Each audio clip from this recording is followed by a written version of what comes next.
I'm a very inexperienced stand-up comedian. I'm still a very young man, you know. My mum still buys my clothes. She looks silly in them, but it's a bit of extra cash. Is anyone surprised by all the sordid, kinky nonsense that goes on at Parliament when you consider the people in charge of discipline are called the whips? Speaking of politicians, they get a lot of negative press for the way that they get elected by the people and then create policies that have an adverse effect on the people, you know, essentially shitting where they eat. But to be fair to them, it's quite hard not to shit where you eat when you talk out your arse. Right, I've gone a bit political there now. I felt the vibe in the room, and I think what you all want to hear is a terrible pirate-based pun, so I'm going to do it. I wasn't going to mock that. Which element is created every time a pirate leaves a room? Argon. I didn't want to tell it, but... I believe I've been assigned the role of group spokesperson, and I think I speak for all of us when I say that. The infinite monkey theorem states that in an infinite amount of time, a monkey will write the works of Shakespeare. I tried to test it out, but I only had a week, and in that time all he does is poo all over the paper. But he did write 50 Shades of Grey, so, you know... Swings and roundabouts are where paedophiles hang around, so don't go there.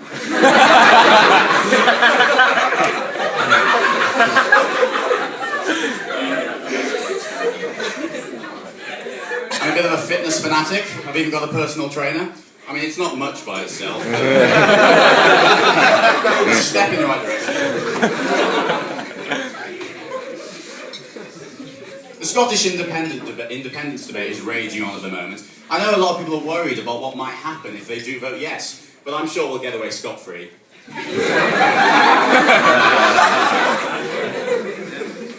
I went to an awards ceremony the other day.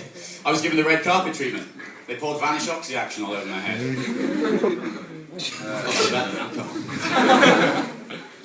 The other week I locked myself in an oven. I think I misunderstood the term bird's eye view. Does anyone else find it ironic that calculators are solar powered, given the type of people that use calculators? I mean, they're never going outside, aren't they? To be honest, it gives a whole new meaning to an accountant being in the red. We read about some terrible things in the newspaper nowadays. I read about a woman who, she tragically fell into some quicksand and died. Let's just let that sink in for a moment.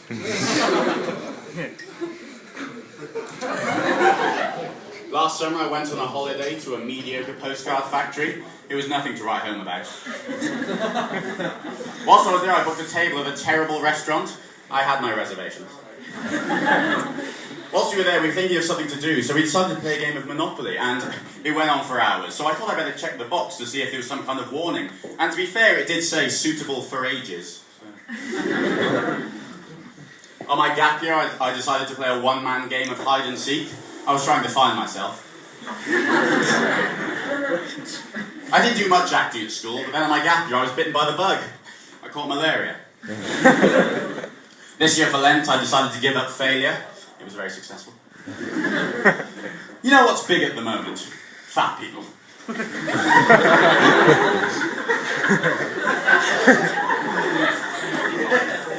But fainting anorexics, they're pretty thin on the ground.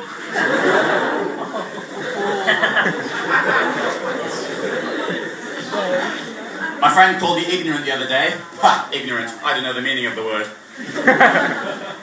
Earlier today I had a ploughman's lunch. He didn't look very happy. At this point in the set I was going to tell a sexist joke, but I think half the people in the audience are probably too stupid to understand it.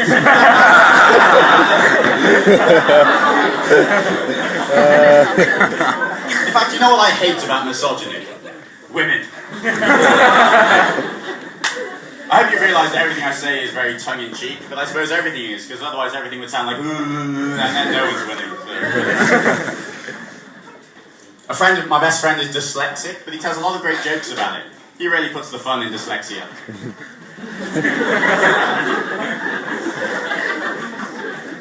I went out last night, came home with a bird on my arm. Always loved a bit of falconry. A friend of mine recently asked me if I've ever had any trouble saying simple verbs. I can't say I have. I watched a documentary about the history of tampons. It was absorbing.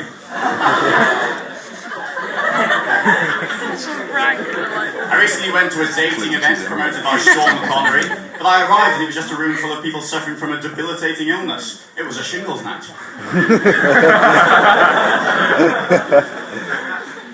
After years of having to deny sleeping with prostitutes, I think it's no surprise that members of the upper class greet each other with, "What ho?"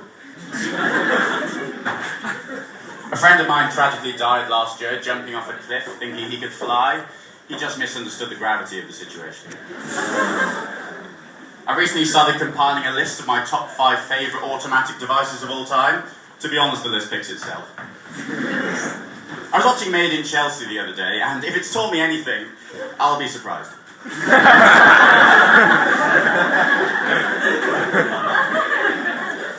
My last girlfriend disappeared whilst we were kayaking. To be honest, we'd been drifting apart for a while.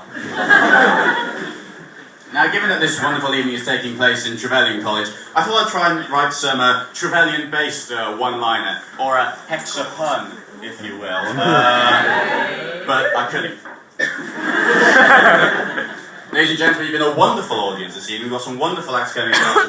I'm just going to end, first by putting the mic in, there we go, and by doing a couple of quick musical numbers for you. A 1, 2, 3, 4. I've been Elgan, enjoy the rest of your evening. Thank you very much.